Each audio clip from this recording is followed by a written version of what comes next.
quisiera agradecer la presencia del señor Marco Veneros en Limache por brindarnos este tiempo donde le vamos a realizar una entrevista y le voy a pedir primeramente que se pueda presentar, hacer un breve resumen de su biografía y luego entraría en la temática que nos trae esta entrevista, por favor. Sí, bueno, primero agradecerles a ustedes por el trabajo que están realizando, por mostrar, ¿no?, el trabajo que se desarrolla en Bolivia, en lo que representa esto de desarrollar software, ¿no?, de desarrollar programas propios en el país, ¿no?, y que de esa manera podamos estar también al nivel de otros países.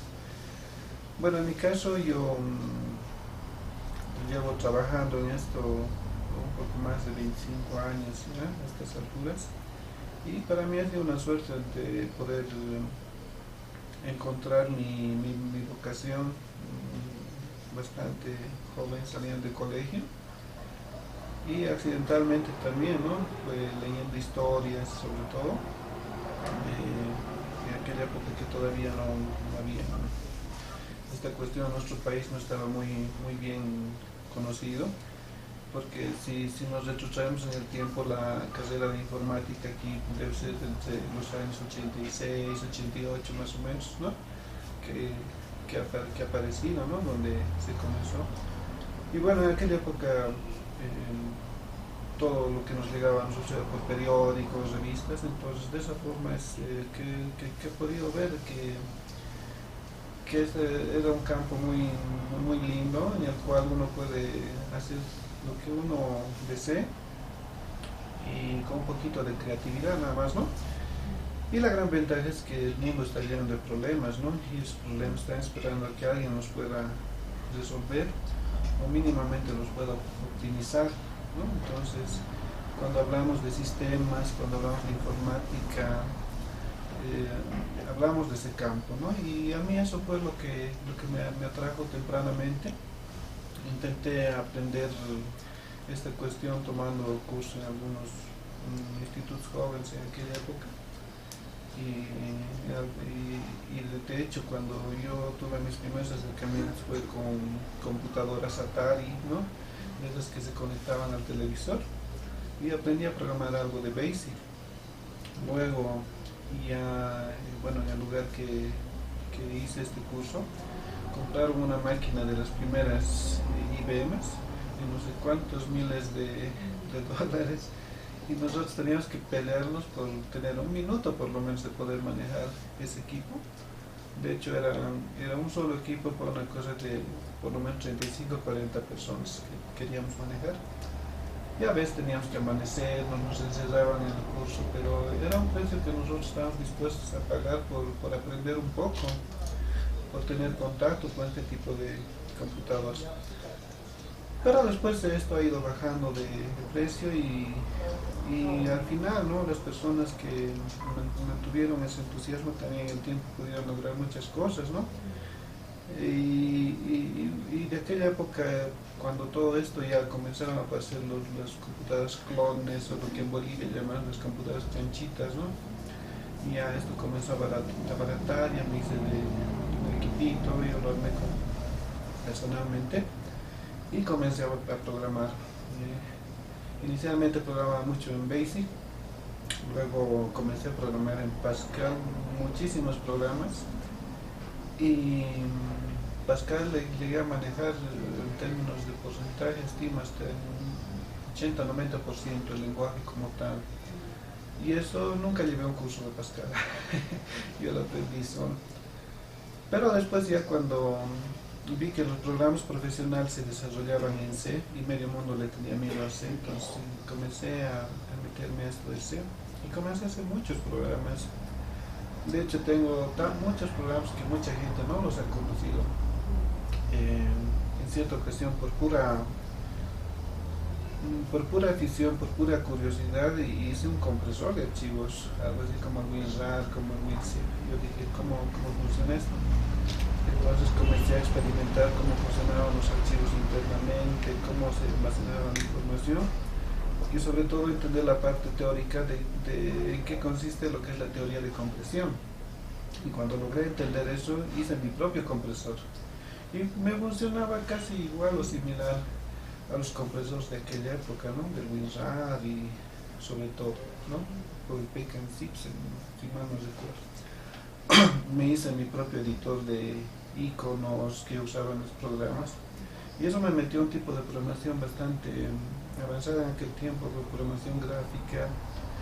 Yo mismo aprendí a gestionarme el ratón, todo eso, con manuales en inglés que los trataba de entender. Y bueno, eso me ayudó bastante. Yo siempre digo, en cualquier lugar a nosotros nos dan lo que es la parte formal, la parte tradicional, si se quiere, ¿no? Es como que a todos nos cortan por la misma tijera. Pero de ahí ya depende de uno hasta qué punto desea lograr, ¿no? Y en mi caso yo quería mucho más, entonces de esa forma es que me fui metiendo con proyectos mucho más complejos. En una ocasión yo me casé bastante joven. Para ganarme la vida comencé a trabajar en institutos dando clases, ¿no? Muy joven, no tenía ni 20 años. Comenzaba a trabajar, entonces muchas veces yo me quedaba en los laboratorios tan solo para hacer mis programas, no iba a almorzar, ¿no? Todo eso. Y en aquella época, cuando llegaban las primeras versiones del DOS, que eran las versiones 2.TAMS, 3.0, vi un programa tutor de la misma Microsoft que se llama MCDOS. Cuando lo vi, la verdad es que era bueno, pero no era amigable, era demasiado técnico, ¿no? Y yo como daba clases, dije, yo puedo hacer algo mejor que esto. Y me puse a programar. Inicialmente lo quise hacer en Pascal, pero luego me pasé al C. Y le dediqué 8 meses sagrados. Me retiré de mi trabajo tan solo para hacer el proyecto. Me retiré y me despertaba, comenzaba a programar y trabajaba hasta 6, dormía otro tanto. Y era mi primer programa en C. Y en ese primer programa en C hice un buen programa, un curso completísimo, que no solamente era un tutorial tradicional, sino era un sistema de simulación. Mi programa simulaba cómo era una computadora, cómo era el proceso de arranque, era como si el sistema tuviera un subsistema. Y ese proyecto lo terminé en 8 meses, fue mi primer programa en C, y en ese primer programa en C, sin querer, me metí con cosas bien complejas, manejos de registros, manejos de punteros, programación gráfica. Cuando a mí me mostraban de aquella época los antivirus de Norton, las interfaces de Borland, que la gente decía, hablaba como gran cosa, pero eran cosas que yo ya las podía hacer. Trabajé en ese proyecto, desde mi proyecto muy poco se conoció. Hasta ahora mucha gente me dice cuando les muestro cómo no le ha sacado provecho a esto. Era de lejos mejor que el tutor que yo había visto, era mucho mejor que un sistema que lo habían hecho en México, era completísimo. Uno tenía disquete y podía aprender solito el MS2, un curso completo, que incluía manejo de archivos, manejo de directorios, formateo de discos, creación de carpetas, ¿no? Entonces hacían todo eso, era un gran programa, pero no le supe sacar el provecho porque la verdad me faltaba en aquella época la parte comercial, la parte de, no sé, una persona muy tímida y poder ofrecer el producto. Y más cuando no había esa industria aquí en Bolivia. Por ejemplo, hoy en día hay piratas en todo lado y medio mundo sabe lo que es un programa. Pero en aquella época estamos hablando que no había ni piratas, todo eran disquetes, ¿no? Y bueno, el carácter tampoco me acompañaba en aquella época. Entonces ese proyecto quedó así. Algunos yo les vendía el disquete a 5 pesos, creo que ganaba un peso, unos 50 por disco, ¿no? De esa forma. Después alguien me lo pirateó y ya supe que Fred Sugas lo usaban, pero yo siempre hablo de esto. ¿Por qué? Porque a veces nosotros le tenemos miedo cuando nos hablan hoy en día de un Android, de un JavaScript, un PHP, Python, Ruby, no sé qué cosas, a veces uno se asusta porque vemos el código y parece algo complejo, ¿no? Pero cuando uno se mete de lleno, a veces resulta que esto es fácil, a veces perder el miedo, ¿no? Y al ser ese mi primer proyecto, yo me sorprendí después que ya me había metido con cosas increíbles, que había personas que le tenían miedo. Después, cuando posteriormente me puse a estudiar en las noches, ya formalmente, veía que eran áreas bien temidas, ¿no? Punteros, programación gráfica, manejo de estructuras, programación orientada a objetos, entonces eran conceptos muy nuevos. Pero yo los he aprendido así en el campo de batalla. Entonces hice mucho de eso. Después ya me tocó meterme al proyecto, ¿no? En el proyecto del autoflujo. Y bueno, creo Sí. que ese es el tema ahora, Ya. ¿no? Tal vez de todos sus proyectos,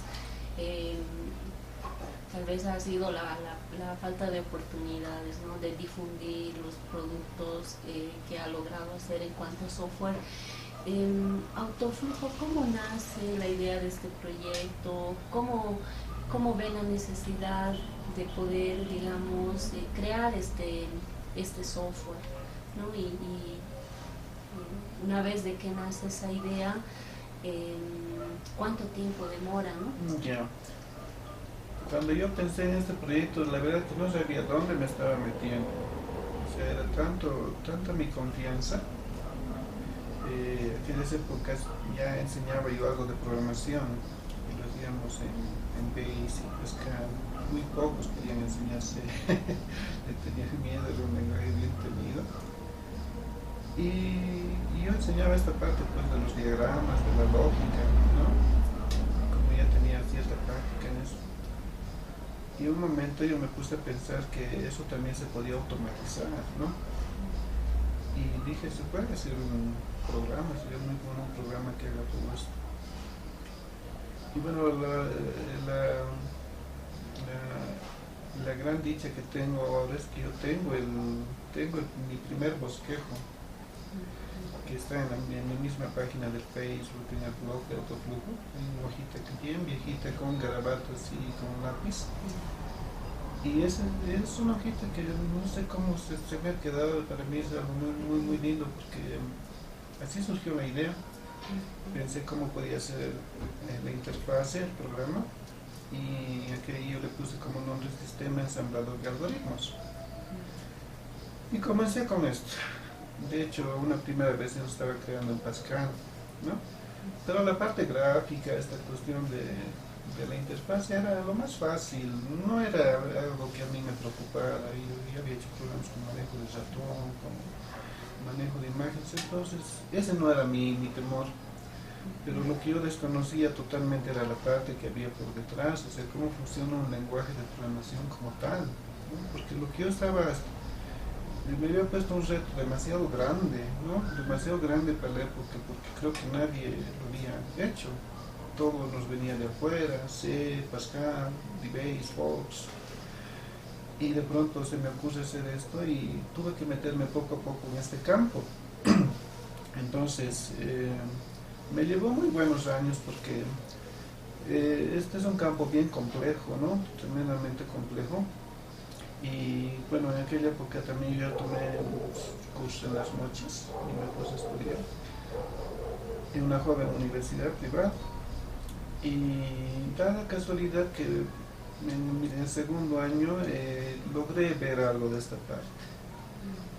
Pero mentiría si dijera que eso me ayudaba, porque por esa misma razón digo, cuando nosotros nos enseñan esta materia es, no sé, debe ser algo como cuando nos muestran cálculo, o tal vez cuando nos muestran chino. Estamos hablando de las materias, por ejemplo, teoría de la computación. Sí, exacto, ¿no? Entonces, yo vi esa materia, pero no podía entender más allá.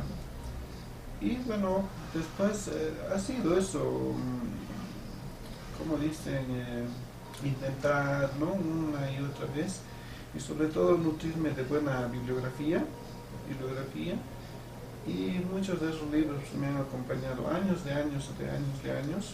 tratando de encontrar cómo hacer funcionar esto. Porque también los libros, no sé si intencionalmente o no, pero muchos de esos libros son bastante teóricos, ¿no? Se quedan en el planteamiento, en la parte axiomática, y peor cuando le meten la parte matemática, es como para hacerle asustar a uno, ¿no? Entonces, pero cuando uno intenta y va probando, logra, ¿no? A mí me llevó muy buenos años, estimo que entre unos 6 o 8 años en entender todo esto, ¿no? Y bueno, cuando por fin logré hacer funcionar, bueno, ha sido uno de los días más lindos, ¿no? Porque las personas en la vida se ponen metas de todo tipo, y hay personas que la meta es una carrera, ¿no? Otros, qué sé yo, bienes. Y en mi caso era hacer funcionar el programa. Más o menos estamos hablando de qué año se inicia el proyecto Autoflujo, sí. Y cuándo ya inicia el diseño, yeah. Luego la implementación. El proyecto como tal, su origen es el año 1993. 1993. Y yo debía hacer funcionar el programa por así como tal, como yo me había imaginado, por el 2001, 2002 funcionó. Pero también ahí... son como 9 años. Sí, mucho. ¿Sabes? Yo no quiero pensar en los años porque digo, ¿qué cosa he hecho? Entonces, fueron buenos años, pero ni siquiera después que funcionó de buenas a primeras. Hizo funcionar una ocasión, pero se me traba, corría, funcionaba, pero se congelaba, se quedaba colgado, ¿no? Y la primera vez yo lo desarrollé totalmente en C, ¿no? Y es un programa grande, excede fácilmente las 15.000 líneas de código. 15.000 líneas de código, por lo menos. ¿Esto en qué lenguaje? En C, ¿no? En C, sí. En la primera versión. Sí, he usado el Turbo C, el 1, el 2.0 y posteriormente me pasé al Golang C3.0. ¿Por qué razón? Porque el programa no terminaba de funcionar, y yo no encontraba el error. Me pasó mucho tiempo tratando de encontrar el error, no lo conseguí. De hecho, hubo un momento en que yo por poco y levanto las manos, porque no había, un error lógico no había cómo encontrar, ¿no? Y es más, en aquella ocasión de mucho tiempo viajé con mi familia, nos fuimos recordé que tenía familia en el interior, los fui a visitar, y me estaban viendo a mí de tantísimos años, ¿no? De más de 10 años. Entonces era más que todo porque no podía resolver el error. Pero también parece que hay, yo no sé cómo funciona esto, pero parece que a veces el cerebro, aunque uno no esté concentrado, sigue trabajando, dicen que tenemos una especie de subconsciente. Y parece que en mi caso fue así, porque cuando yo llegué de ese viaje, no quería saber nada del proyecto. El proyecto estaba paralizado por lo menos entre año y medio, se había quedado flotando, entonces no podía solucionar. Y para aquella época ya tenía el laboratorio y tenía un muchacho que trabajaba conmigo, y él estaba en colegio en aquella época. Él, por ejemplo, hoy es informático, también ejerce, ¿no? De hecho, mucho de lo que he aprendido lo he aprendido aquí. Y un día llega con un trabajo y me dice, he intentado hacer este trabajo, pero no me corre en esta versión de C. Él se me para totalmente las orejas. ¿Y qué ha pasado? Dice que tiene un error, me dice. Así me dijo. Creo que tiene un límite, cuando se excede ese límite falla. Y he conseguido esta otra versión, me dice, y me trae otra versión. Así, préstame, le digo, me dio el disque lista, ¿no? Como el proyecto corrió. O sea, el problema no. La versión del... Sí, es que el programa se había hecho tan grande que ya había excedido totalmente a las capacidades del C. Conseguí eso, corrió. Sí había un errorcito, pero no era un error crucial. Encontré un par de errores que eran bien ínfimos. los corregí, sobre eso lo fui depurando, conseguí otra versión porque salió para aquella época el Borland C3.0, usé eso y en eso se compiló el programa. Y después de casi 2 años y más, por fin terminó de correr, ¿no? O sea, sumados son buenos años. Y bueno, corrió, mostré, hice el trabajo de tratar de conocer el proyecto, y es otra parte dura también en el país porque ahí uno entiende por qué en las empresas hay personas técnicas, área comercial y no sé qué, ¿no? Porque yo pensé que había hecho lo más duro programando el proyecto, ¿no? Pero ha sido mucho más duro para mí tratar de hacer conocer lo que había hecho. Difundir. Y sobre todo que entiendan el potencial y sobre todo que entendieran la magnitud del problema que yo había encarado, ¿no? O sea, uno le puede ir bien o no económicamente, pero mínimamente esperas su aporte. Y yo en ese caso hice mi aporte.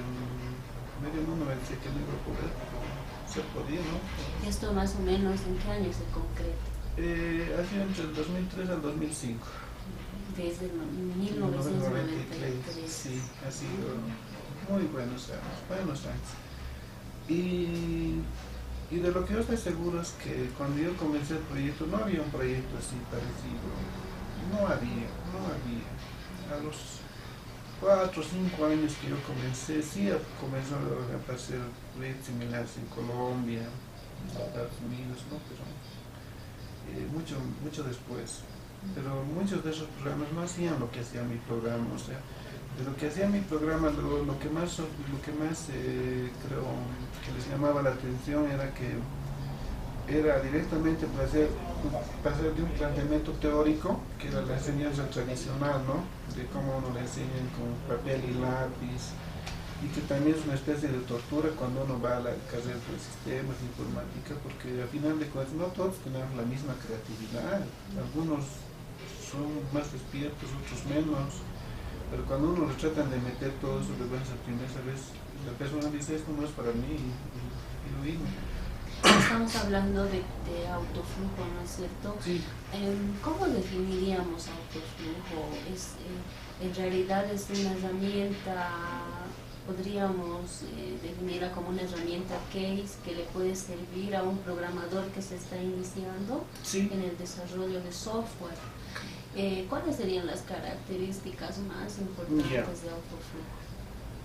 Claro, en términos correctos es una herramienta case, ¿no? Porque de alguna manera el proyecto mata 3 fases, ¿no es cierto? El planteamiento, el diseño y la implementación. Y es justamente lo que hace el autoflujo, ¿no? De hecho, muchos lo han catalogado así como una herramienta de tipo case. Y en el caso del proyecto lo que hacía es, ¿no? Continuando es agarrar, o sea, tratar de que esta parte, la más pesada de lo que es de enseñanza, aprendizaje de programación, sea más fácil, ¿no? A una persona es más fácil enseñarle que en su cuaderno directamente enseñarle en la computadora, ¿no? Porque también serían los primeros años de informática, la gente iba como loca a la facultad de informática, ¿no? Porque decían, voy a aprender todos los programas, todos los últimos paquetes, pero en realidad cuando hablamos de una buena enseñanza de esta parte, es que la parte lógica es lo que hace la gran diferencia entre un buen programador y uno que no.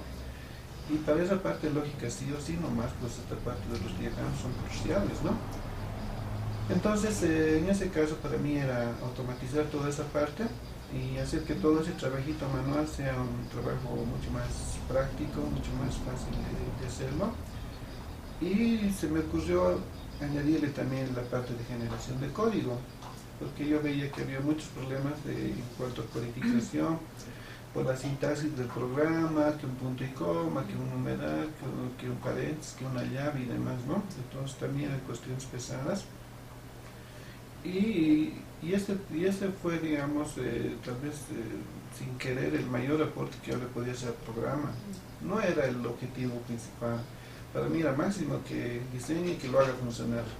Esa era mi gran aspiración, pero de pronto vi programando que se podía hacer también esto, entonces lo hice. Y el primer disquetcito tenía pues, su generadorcito en C, ¿no? Entonces eran 2 programitas, estaba el autoflujo como tal. Y cuando generaban tenía otro programa que no tenía el código en C, Posteriormente ya lo hice también para Java, ¿no? Esa primera versión. Entonces, resumiendo, es una herramienta, ¿no? Que a nosotros nos permite diseñar un diagrama. Estamos hablando del diagrama de flujo, de un diagrama de flujo. programación estructural. Exacto. A partir del diagrama se puede generar el código en qué lenguajes, en la primera versión. En la primera versión, la primera era C. A partir del diagrama en lenguaje C. En lenguaje C. En C++. Tenía su variante, tenía C++, C y C++ tenía, porque al final de cuentas la notación también nomás, ¿no? Y después sí le hice una versioncita en Java, porque por ejemplo en la católica me pidieron esto en Java, y tuve que programar y hacerlo en Java, para tratar de vender el producto también, ¿no? Y bueno, eso es lo que hace, ¿no? Es la primera versión, digamos, de autoflujo. Sí. ¿Qué otras versiones posteriormente tiene autoflujo? Y en cada versión, ¿qué nuevas modificaciones se realizan?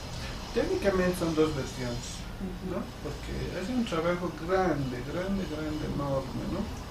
La primera versión, al estar programada en C, a mí se me preguntan, usted como programador, ¿cuál ha sido más fácil para usted programar? ¿Si la primera o la segunda versión? Yo le diría abiertamente la primera versión. ¿Por qué? Porque estaba programado en C. Y este autoflujo es full orientado a objetos. Esa era una teoría nueva. Y me metí, entendí, vi un par de ejemplos, dije, con esto resuelvo mucho mejor este tipo de programación. Y también porque yo había trabajado buenos años con lenguaje C, entonces para mí era mucho más fácil. Entonces, por ese lado, a mí me resultó mucho más fácil diseñarlo esto en lenguaje C. De hecho, la primera versión es una versión orientada a objetos, tiene manejo de objetos, ahí ya manejé clases, objetos, polimorfismo, herencia, ¿no? Todos esos conceptos teóricos yo los llevé a la parte práctica. Y eso en qué me ayudó en decir, a ver, los diagramas son símbolos. Y si yo voy a manejar esto en la pantalla, cada símbolo para mí tiene un alto, tiene un ancho, tiene una coordenada, ¿no? Y tiene un contenido.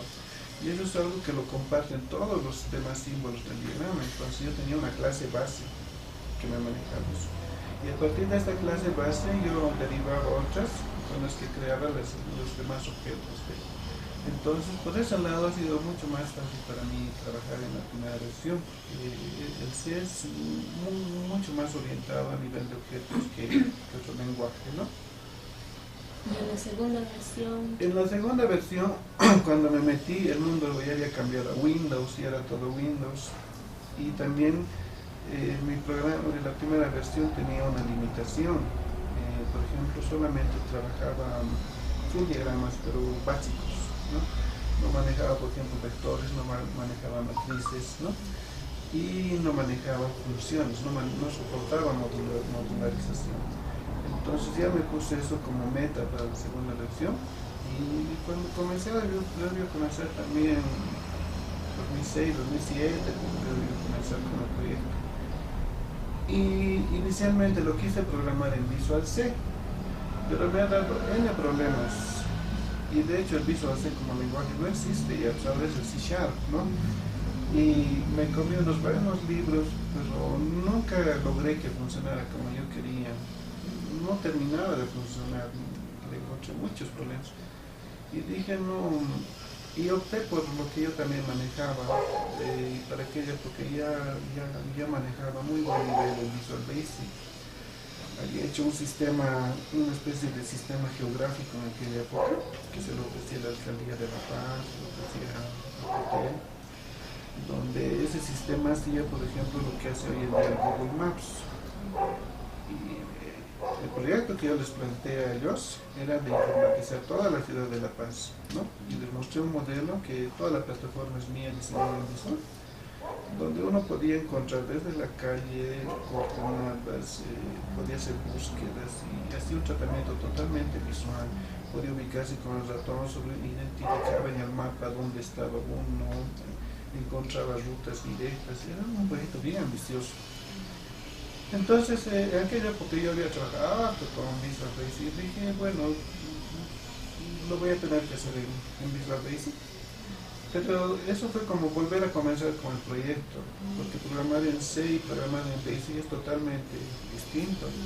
En C es para mí facilísimo manejar un puntero, sectores de memoria, memoria dinámica, ¿no? Estructuras de datos dinámicas, pero el Visual Basic no soporta nada de eso.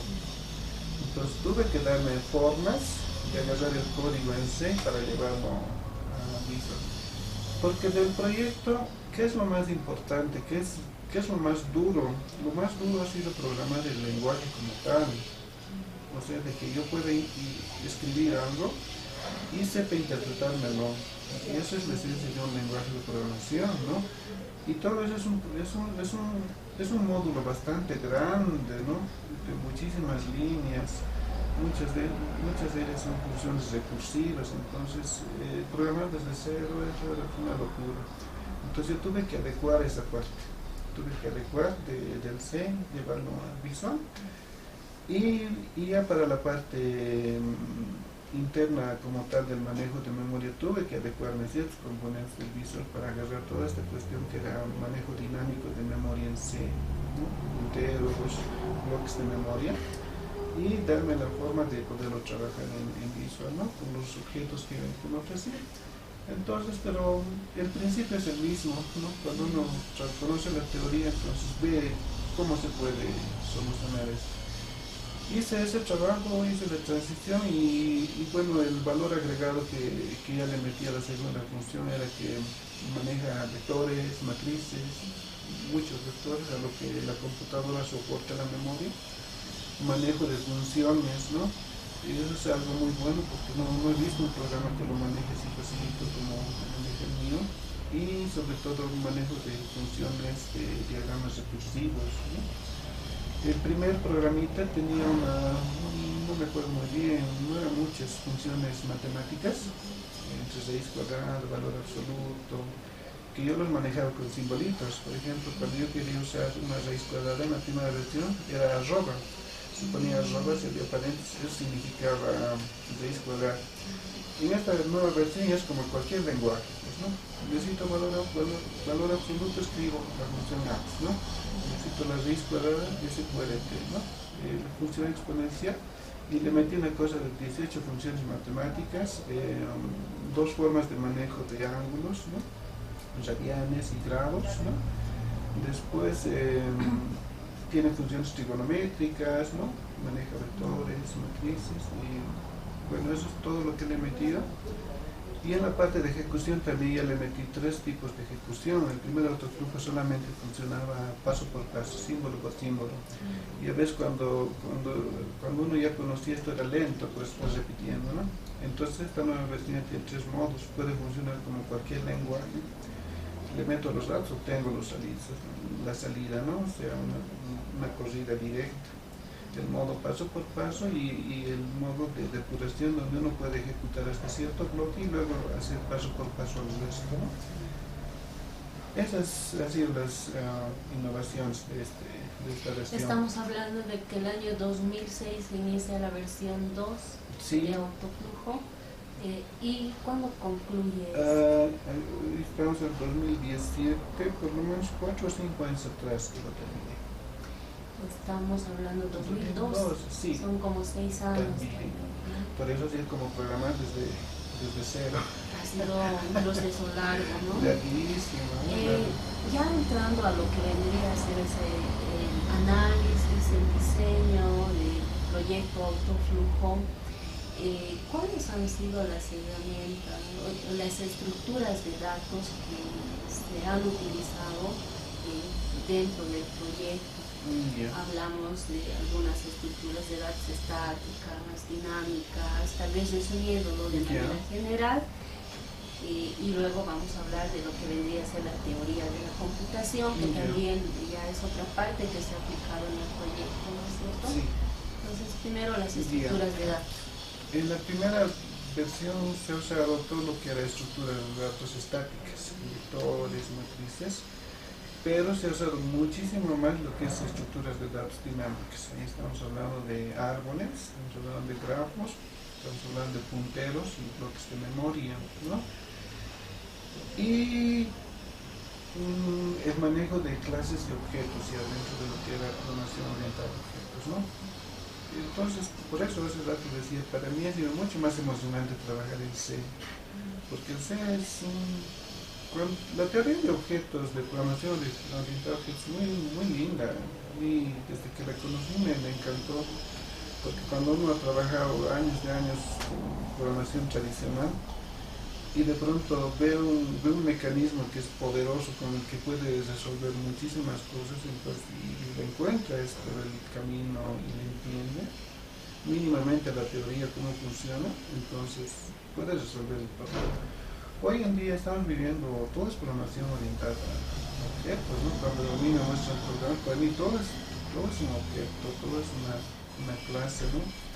Entonces para mí fue desde el punto de vista técnico fue mucho más profesional, mucho más fácil la primera versión, porque ahí es donde se manejó toda esta teoría como corresponde, ¿no?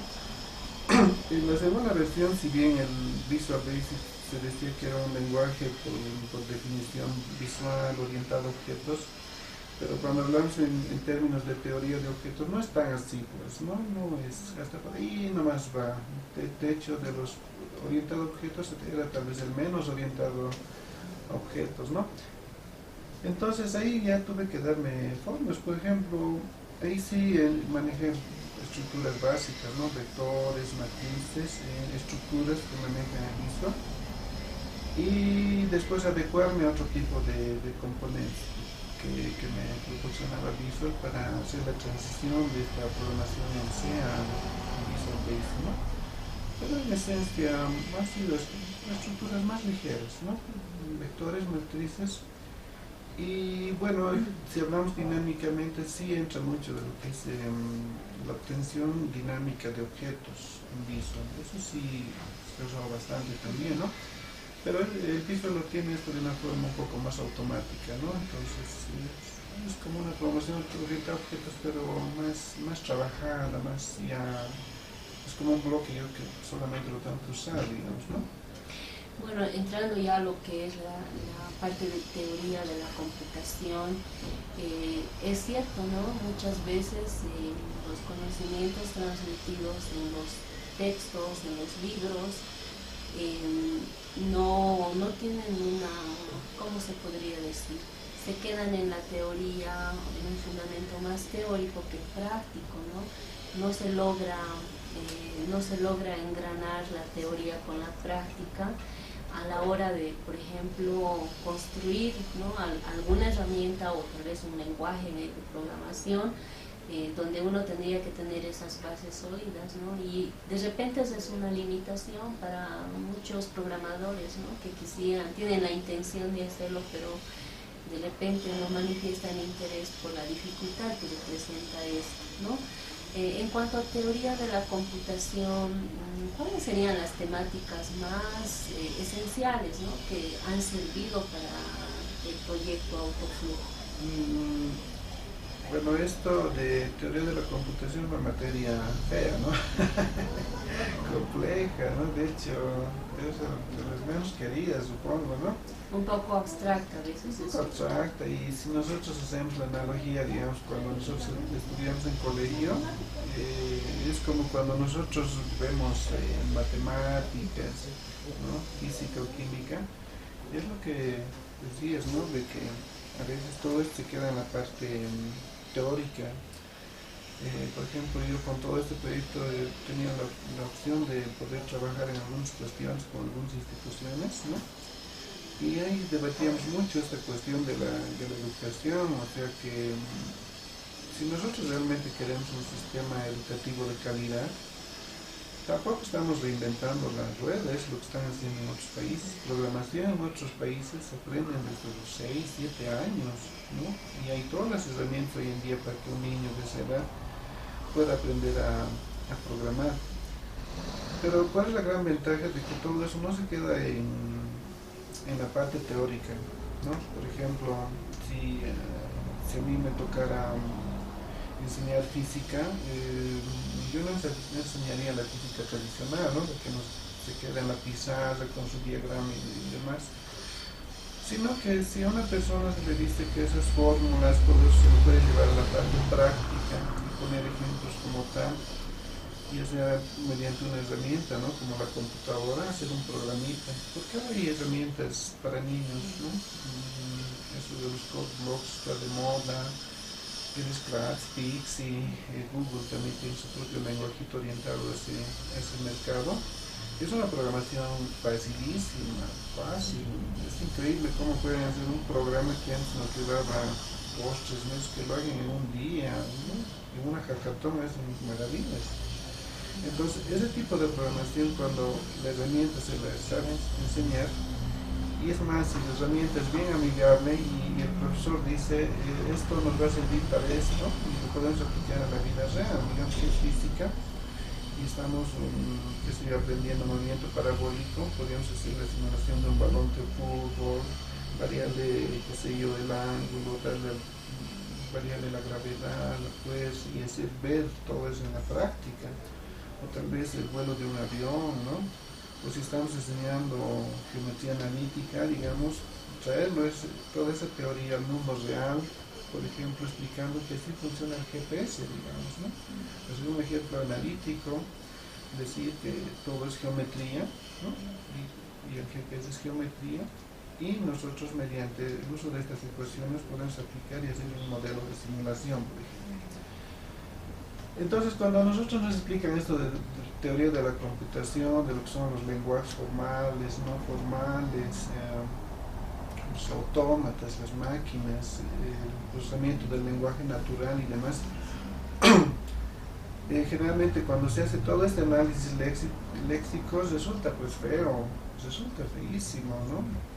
Entonces, muy parecido a las matemáticas, creo, aplicadas a lo que es como objetivo de esto, porque yo veo en el fondo que toda esta materia tiene un fin, y eso yo pienso que va a ser el punto crucial, el logro de esta materia, cuando las máquinas y las personas hablamos el mismo lenguaje, ¿no? Porque también cuando nos explican eso es que justamente hay una gran diferencia entre la computadora y la persona.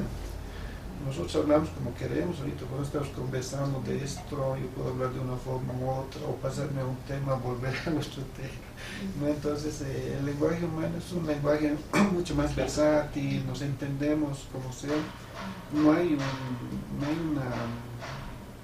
una sintaxis, unas reglas que se deban cumplir para que podamos entendernos, nos entendemos de una u otra forma, y es el lenguaje natural, ¿no?, de las personas.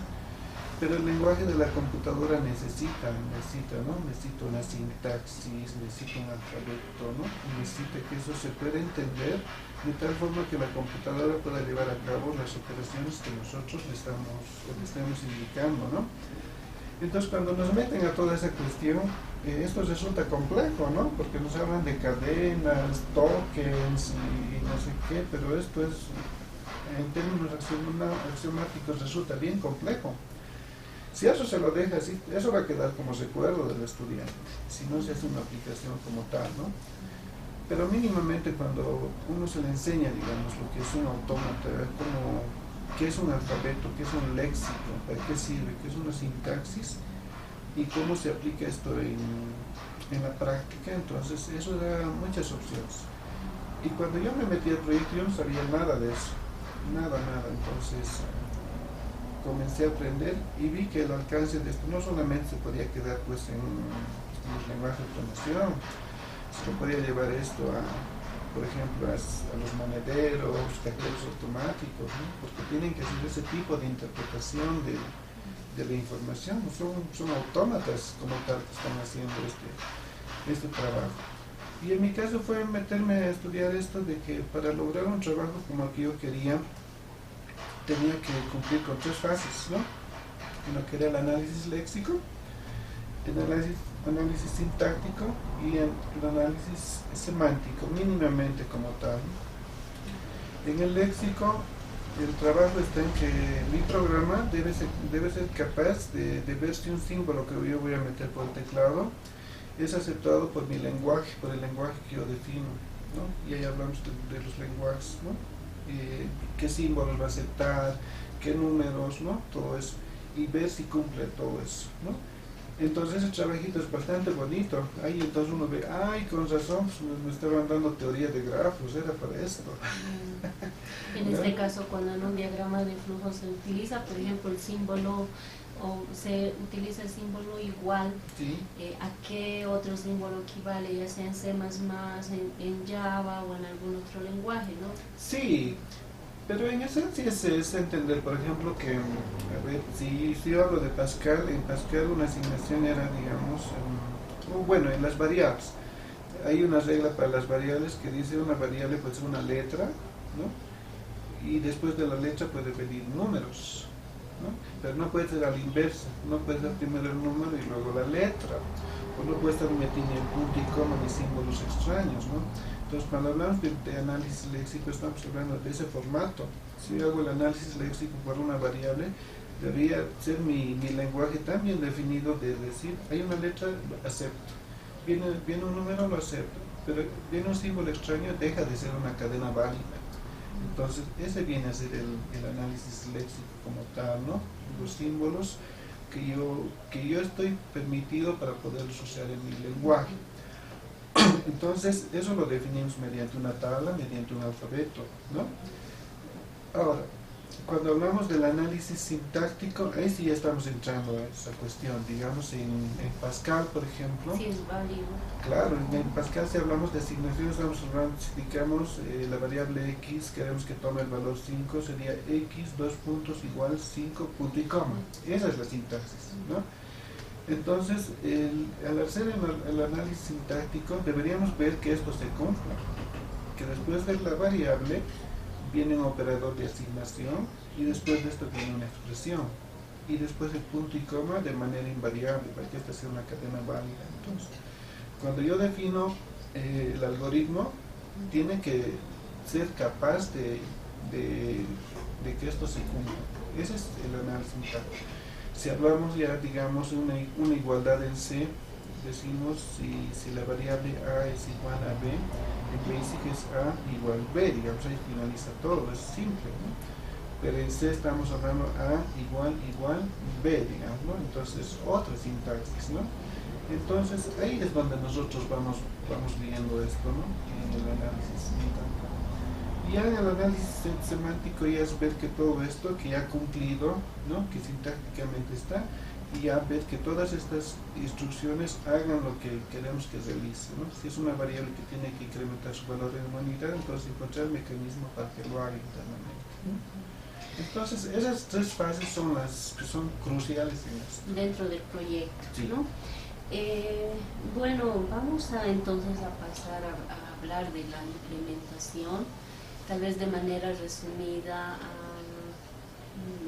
indicar, ¿no?, cuál ha sido el sistema operativo que se ha utilizado en ambas versiones y posteriormente también los lenguajes de programación usados en cada versión y qué otras herramientas de software adicionales han sido necesarias, ¿no?, para poder implementar Autoflujo. Ya, en el caso de la primera versión se desarrolló para plataforma de OS, ¿no? La plataforma de OS trabaja sobre la versión 6.0 y 6.22, ¿no? Que fue la última también de esto. Y en cuanto a los lenguajes que he usado, bueno, tuve el Turbo C desde la versión 1 hasta la versión 2.0 y después me pasé al Golang C, salió ya con ese denominativo de Golang C 3.0, ¿no? Que es con el que he compilado el proyecto. Después herramientas en cuanto a software adicionales de esos, no, solamente ha sido necesario eso. La computadora en la que programé pues era una Pentium 2. Una Pentium 2 era una máquina antigua, que es aquella que está ahí, que la tengo como recuerdo ese plano. Se hizo, pero todo se puede, o sea, a veces yo me sorprendo, hay chicos que piden computadores, quieren lo último, ¿no? Quieren lo último, que con tarjeta gráfica, que esto, que por otro. Y al final el equipo está para hacer un Excel, un trabajo normal, o para escuchar música, ¿no? O sea, todo el potencial de la máquina está totalmente reducido, ¿no? Yo tengo una anécdota muy bonita de esto, porque cuando yo me armé mi primer equipo, mi equipo no tenía disco duro. Eran carísimas las máquinas. Entonces, con poco que trabajé, como yo también tenía mi familia, todo eso, entonces tenía que adecuarme. Y me hice un presupuesto bien, también mis posibilidades me lo permitían. Y me armé mi propio equipo. Mi equipo funcionaba con disquetes. Mi monitor era en blanco y negro, era el más barato. Y los primeros proyectos que yo hacía tenía que imaginarme. Hacía mi código y decía, y veía el resultado, siempre era monocromático, no había colores, pero decía esta parte está en azul, esta está en rojo. Y cuando quería ver ya me iba a una máquina de trabajo, ponía y veía los resultados finales. Pero sobre todo donde yo realmente le saqué provecho fue cuando hice un sistemita, o sea, los primeros sistemas que me tocó hacer ni siquiera en Fox Pro, había antes de Fox Pro, se llamaba Fox Base. Y un amigo que tenía su barraca me dice, Marco, echando una mano, necesito un programa que me ayude a controlar esto, mis planillas y demás. Y para hacerlo en Fox Pro no podía porque mi equipo no tenía disco duro. Así que me conseguí el Fox Base, que era un disquito, y puro eso le hice. Y yo manejaba discos virtuales en memorias RAM, ¿no? Entonces me daban formas para hacer un sistema. Entonces todo eso se puede, a veces se pone como limitante el equipo, pero un poco de... En la versión 2, ¿cuál ha sido el sistema operativo y los lenguajes, o el lenguaje usado? En la segunda versión ya se hizo el programa sobre Windows 98 o XP, sobre XP, y lo hice con Visual Basic 6.0. La primera versión estaba trabajando en 5, luego para Visual 6 me pasé al Visual 6. Después no, programas adicionales no, todo el código es mío, al 100%, no se utiliza. No. Bueno, entonces vamos a pasar primeramente a hacer una demostración para que se pueda entender en qué consiste la herramienta, tanto la primera versión como la segunda, y luego tal vez algunas partes muy esenciales, digamos, del proyecto, mostrarlas, ¿no? Ver en el código, para que tal vez las personas que están interesadas en hacer el seguimiento de esta entrevista, de conocer lo que es autoflujo, puedan entender, ¿no? La parte técnica sobre todo. Bueno, bueno, esta es la primera versión. Este, por ejemplo, es el compilador, el Borland C31. Y este, por ejemplo, es el programa principal, ¿no? Todo esto es código en C, ¿no? Por ejemplo, este módulo tiene 448 líneas, ¿no? Porque hay los otros módulos. ¿Dónde está? Les muestro enseguida. La verdad es que yo estoy manejando este compilador de buenos años también, ¿no? Entonces hay muchas cosas que me he olvidado. Y bueno, este por ejemplo es otro módulo, ¿no? Este es su archivo de cabecera. Aquí por ejemplo esta es una estructura, ¿no? Elementos de la tabla de símbolos, estructura para generar código, ¿no? Y entonces hay como esto una cosa de 5 módulos que maneja el programa, ¿no? Luego el manejo del primer autoflujo era así, ¿no? Es la primera versioncita, ¿no? Y esto se distribuyó con disquetcito, ¿no? El manejo era bastante primitivo, ¿no? Porque también era un programa de esos años. Por ejemplo, aquí el cursorcito es personalizado, ¿no? Aparece una mano, es el dedito, ¿no? Para escribir uno tiene que hacer un clic con el botón secundario, ¿no? Hacer todo eso. Podía trabajar los símbolos como cualquier otro programa gráfico, ¿no? Después se podía hacer un programa ejemplo. Este era el símbolo para la lectura, ¿no? Se podían meter. Voy a poner algunos errorcitos para ver cómo reacciona el lenguaje, ¿no? Y podrían hacer una suma, por ejemplo, ¿no? Y podríamos mostrar el resultado.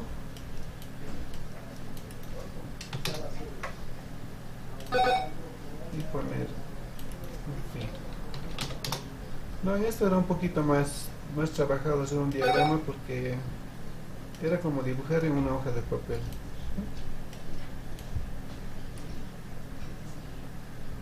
Esa era la idea inicialmente, de que todo fuera una réplica de lo que uno hace en su cuaderno y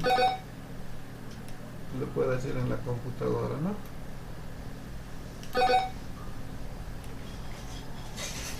Este, por ejemplo, ya está diseñado y después lo que se podía hacer era probar. Y en probar lo que está haciendo primero el lenguaje, que es buscar. En esta parte lo que está haciendo es un análisis léxico y sintáctico, ¿no? Por ejemplo, aquí me está sacando un error porque dice que este punto, ¿no?, está mal, debería ser una coma. Entonces ahí debería poner una coma y ya no tendría que haber ningún error, ¿no? Por ejemplo, no hay errores. Ejecutar el programa, sí, ¿no? Me pregunta con cuántos decimales va a manejar el resultado, digamos 2. Y bueno, aquí ya me está mostrando el diagrama ejecutado. Me dice que este símbolo es lectura por teclado. Me está pidiendo un valor para la variable A. Ahora me está pidiendo un valor para la segunda variable, ¿no? Y luego con esto yo podría pasar al siguiente proceso. Y me muestra el resultado. Yo puedo ir viendo aquí las variables que participan en mi programa, ¿no? De esa forma, ¿no?, con respectivos valores. Una especie de prueba de escritorio, porque en esta versión también no tenía la prueba de escritorio como nosotros lo conocíamos en la parte teórica. La segunda versión sí tiene una prueba de escritorio mucho más trabajada, ¿no? Nos muestra y ejecuta el diagrama. Entonces, esto ya ha funcionado. Uno podía ver cómo funciona todo esto, y lo que podía hacer a continuación era grabar su archivito. Voy a grabar, digamos, como demo 1, aceptar, y ya está. Y aquí me daba la opción para generar código, ¿no? Por ejemplo, me dice generar programa fuente en el lenguaje C, me dice sí, y ha hecho el trabajito de generar. Entonces eso ya lo podíamos ver nosotros en la carpeta del programa. A ver, vamos a ver si nosotros abrimos esto. Lo voy a abrir con este, por ejemplo.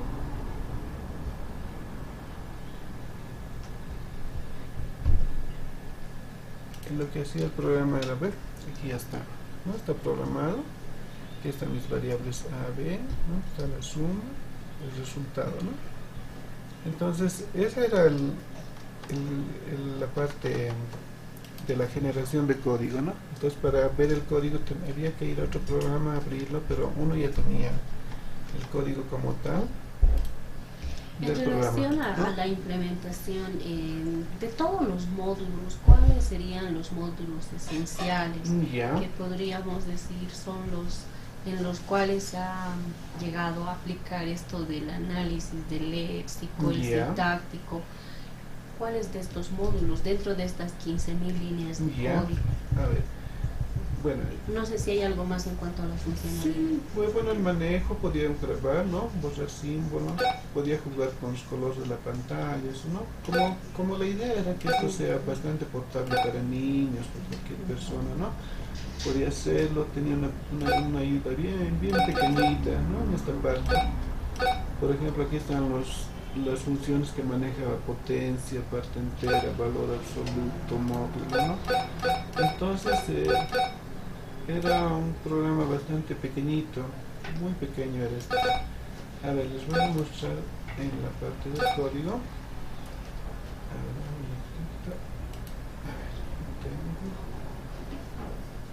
ver, esta, por ejemplo, es la parte del análisis léxico, ¿no? Aquí está. Aquí hace, por ejemplo, una función para ver si es una cadena, ¿no? Esto, por ejemplo, es bien interesante. Me gustaría explicarles.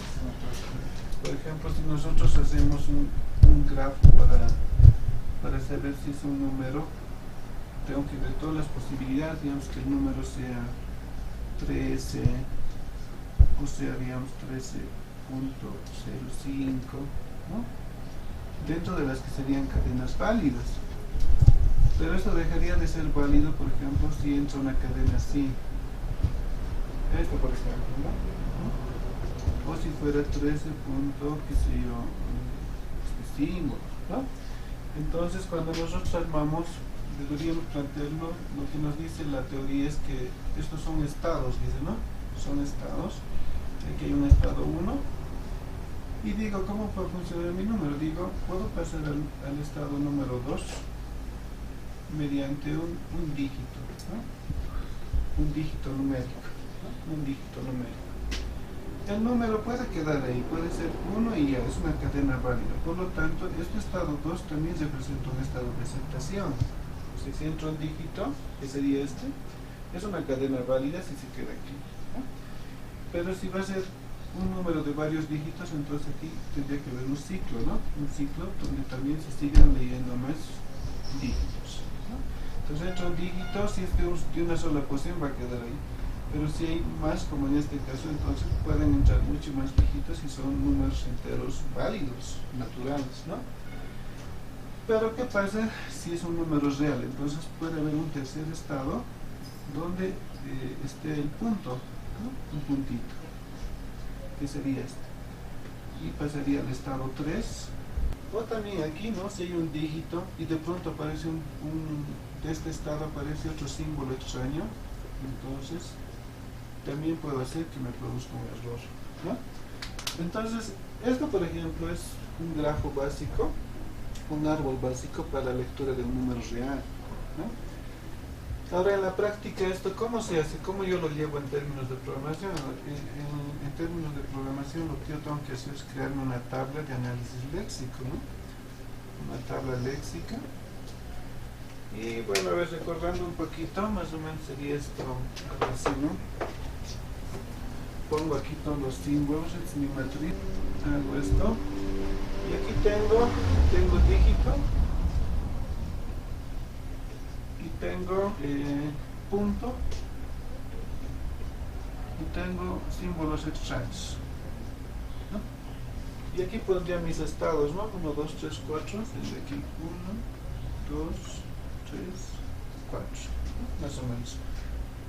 La verdad que de mucho tiempo estoy recordando esto, ¿no? Entonces dice del 1 con dígito va al estado 2, dice, ¿no?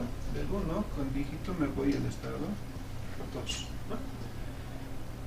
Aquí, del 2 con dígito, dice me voy al estado 2, dice del 2 con dígito me voy al estado 2, ¿no? Del 2 al 3 me voy con punto, dice, ¿no? Del 2 con un punto me voy al estado 3, ¿no? Del 2 con un puntito me voy al estado 3. Del 3 con un dígito vuelvo al 3, dice, ¿no? Vuelvo al 3. Del 1 con un símbolo, dice, del 1 con un símbolo me voy al estado 4. Del 1 con símbolo me voy al estado 4. Del 2 con un símbolo me voy al estado 4. Del 2 con un símbolo me voy al estado 4, ¿no? Y después, sobre eso nosotros ya vamos armando cuando son errores, cuando son cadenas de aceptación, ¿no? Entonces, con un dígito vuelvo al estado 2 y de esa forma vamos armando nuestra tablita, ¿no? Aquí, fíjense, aquí está, ¿no? Fíjense, 1, ¿no? Error, los otros estados, ¿no? Después aquí lo propio, ¿no? O sea, lo que estoy haciendo en esta parte es una matriz, porque aquello justamente es una matriz, ¿no? Entonces, aquí tengo mis estados de aceptación y los estados de error, ¿no? Y esto se maneja de esa forma, simplemente es hacer funcionar el grafo con esto, ¿no? Entonces aquí lo que está haciendo es eso, ¿no? Estas son las letras, los símbolos que acepta la tabla, ¿no? Y después, cuando es símbolo relacional, cuando es un número, cuando es variable, entonces para todo esto es importante definir esta parte, ¿no? Y lo propio, ¿no? Para la variable, seguramente cuando es letra, acepta luego un dígito, ¿no? Para las variables, para los símbolos relacionales propios, el signo mayor, el signo igual, el signo esto, primero se hace esa parte, armamos las matrices, ¿no? Entonces, esta es la parte que hace la parte de análisis léxico, ¿no? Después también aquí está inmersa la parte de la sintaxis, que es un poquito más compleja esta parte, porque ahí tenemos que interpretar cómo funciona ya el lenguaje como tal, ¿no? A ver, recordando un poquito, podría ser algo así. Si digamos yo quiero hacer una suma, digamos, una suma práctica, entonces aquí también se maneja mucho lo que son cuestiones bien básicas, como es expresiones, términos y factores. En la práctica, cuando a mí me muestran A, B, nosotros decimos son variables, pero a nivel teórico todo es una expresión, porque esto no solamente puede ser A más B, podría ser, digamos, variable X por 8 menos 120, todo esto, más, qué sé yo, aquí, menos 71, digamos, ¿no? Entonces aquí yo ya estoy hablando de una expresión. Entonces cuando trabajamos a nivel teórico, tenemos que manejar todo eso, ¿no? Entonces en ese caso ya se manejan conceptos como esta. A ver, les voy a mostrar esta partecita. Aquí. Bueno, aquí tengo un ejemplito que voy a mostrar.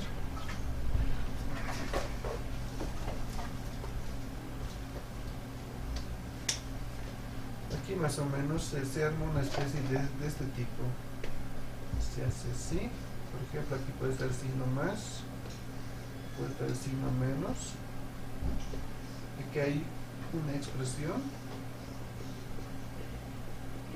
que vendría a ser todo esto, ¿no? Y sobre esa expresión puede ser, por ejemplo, una suma, una resta. Ahí también lo que se maneja son la prioridad de operadores, lo que se habla cuando vamos a hacer operaciones. Por ejemplo, esto puede ser una suma, puede ser una resta, y aquí va a estar otra expresión, ¿no? Va a estar otra expresión, y esto retornaría a esta parte. Por ejemplo, ahí nosotros ya hemos hecho toda esta parte. Ahora, todo esto se va desglosando internamente, porque aquí hay que ver la expresión cómo va a estar compuesta, ¿no? Por ejemplo, la expresión como tal podría pedir que se abra un paréntesis, que exista aquí un factor, un término, y que se cierre un paréntesis, por ejemplo. Puede estar definido todo esto, ¿no? Entonces todo esto se va armando de esta forma. Y aquí cuando nosotros hacemos esta parte, tenemos que ver la prioridad de operadores, ¿no? Por ejemplo, matemáticamente, primero lo que se lleva a cabo son los operadores unarios, ¿no? Estaríamos hablando de una potencia, de una negación, ¿no? Que son operadores, el signo del cambio de estado, positivo o negativo es un operador unario, y después sobre eso de la potencia, y después estaría entrando lo que es la multiplicación, la división, que estaría en esa prioridad, y por último estaría entrando la suma y la resta. Entonces hay que armar de esa forma estos niveles de prioridad para hacer toda la parte de la sintaxis como tal, ¿no? Que ya se construye de esa forma. Ahí se habla mucho de lo que son los evaluadores de expresión, ¿no? Evaluadores de expresión, ¿no? Cómo se evalúa una lectura, ¿no? Entonces todo esto es el código que estás realizando, pero para hacer todo esto primero se tenía que hacer un análisis de ese tipo, ¿no? De ese tipo. Estamos hablando del diagrama de flujo, primeramente, ¿no? Donde dentro de este análisis léxico verificamos si la escritura de los símbolos es correcta, ¿no? Símbolos, números, letras.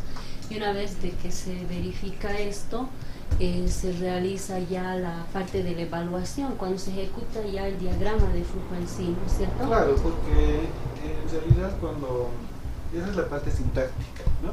Entonces cuando la parte sintáctica cumple como tal, entonces el lenguaje lo acepta y eso ya está listo para que pueda ser ejecutado, ¿no? Ejecutar. Entonces, este módulo, por ejemplo, hace todo eso. Esta es la parte del evaluador de expresiones, todos los símbolos, cómo realiza. Por ejemplo, aquí está la expresión, ¿no? Lo que les he hablado. Aquí está término y aquí está el factor, ¿no? Expresión es término, factor, en ese orden, ¿no?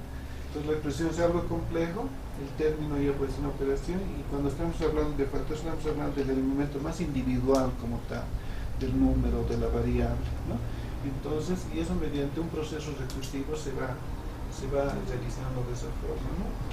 Entonces ahorita lo duro de este lenguaje del programa como tal viene a ser esta parte, porque aquí se está haciendo esas tres fases, ¿no? Y ese era, digamos, el corazón del mismo proyecto, sí, ¿no? Sí. De que un estudiante que se está dando ya sus primeros pasos en programación pueda construir luego de haber realizado el análisis de su algoritmo, Sí. pueda realizar su diagrama de flujo, ¿no? Exacto. Ejecutarlo dentro de la misma herramienta, y como un complemento sería ya la parte de llevar ese diagrama a codificarlo a un lenguaje de programación. Sí. Esa era ya la segunda Esa es la parte accesoria, porque en realidad cuando nosotros hablamos de un lenguaje de programación como un software, de cualquier lenguaje como un software de alta complejidad, porque justamente tiene esto, ¿no? Y cuando hablamos de una calculadora tiene internamente esto, ¿no? Tiene cómo procesar las operaciones, pero en eso se resumen los tres pasos, ¿no? Lo que es el análisis léxico, el sintáctico y el semántico, ¿no? Entonces, este módulo es lo más fuerte que tiene. Y si se fijan aquí, miren, este módulo tiene 2130 líneas. el módulo más importante. Es el módulo más importante, el otro tenía 800 y tantos, ¿no? Entonces, sumados son los 15.000 y son una cosa de 5 módulos, porque ahorita estamos hablando de la parte del motor como tal, pero hay otro módulo que hace la parte gráfica, la parte del manejo de los objetos, de los símbolos, del ratón, y eso son otras tantísimas líneas de programa. Y sumados son las 15.000. Fácilmente, no se puede ver, pero está entre 13.000 a 15.000, o tal vez un poquito más, ¿no? Entonces, de esta forma estaba programado en C, ¿no? Esa sería la primera versión. La primera versión, y cuando se la distribuyó de esta forma, ¿no? Miren. Esa fue, el lo manual. podemos mostrar. Sí, disquetcita. La anécdota de esto también es que todo lo producía yo, compraba los disquetes, esto me lo hacía una imprenta, los adhesivos, Ha sido un poco artesanal. los pegaron una especie de fotocopia que se le armaba, ¿no? Una fotocopia. El manual también lo escribí yo. Pues ha sido El manejo, ¿no? Sí, sus ejercicios, ¿no? Totalmente fotocopiado, ¿no? Entonces, esa era la forma. Y aquí, esto es lo importante cuando hablamos de un lenguaje y cuando enseñamos programación, o sea, lo que es la prioridad, ¿no? La prioridad de expresiones, ¿no? Cómo se realiza, ¿no? Entonces ahí tiene mucho, Los operadores, ¿no? tiene mucho que ver el orden de prioridad, cómo resolver un paréntesis, todo eso. Es una matemática pura que hace todo esto, ¿no? Y bueno, este era el primer manualcito del autoflujo. Tenía, ¿cuántos ejercicios? Tenía 32 ejercicios de aplicación que venían en el manualcito, ¿no? Son ejercicios para probar la herramienta, Sí. ¿no? Y la idea era esa, que una persona con su manual, con su programa, podía aprender tranquilamente programación. No es complicado. De hecho, yo muchos lenguajes he aprendido así, entonces a veces, como siempre dicen, a veces una cosa con la teoría y otra muy diferentes con la práctica. Podríamos pasar a la segunda versión. Claro. Este es el proyecto en Visual, ¿no? Toda es la cantidad de archivos que maneja. Y este es el nombre del proyecto, ¿no? Su nombre era antes for Win, ¿no? Para Windows, ¿no? Y este es el totalmente programado ya en Visual. Todos estos son los módulos, ¿no? Por ejemplo, estos son módulos. Aquí está el generador de código, ¿no? Entonces, todo esto es lo que me genera código en diferentes lenguajes, ¿no? Está este, que me hace la parte del manejo gráfico, porque en esto también hay bastante de manejo de imágenes. Lo que pasa es que cuando nosotros hacemos un sistema hay una cuestión que se llama la persistencia, ¿no? De persistencia, y eso se refiere a que cuando nosotros movemos un objeto, por ejemplo cuando hacemos esto en Windows, este movimiento sea bien indetectable, si se quiere. Cuando yo muevo, no parpadea, no hace nada, no es lento, no lastima la vista de la persona. Entonces, esto se llama enmascaramiento, ¿no? Entonces, eso no es un simple manejo de imagen, sino es una técnica donde se tiene que hacer esa solapación de una imagen con su contraparte negativa en términos de lógica. Entonces, este módulo me hace toda esta cuestión del manejo gráfico, ¿no?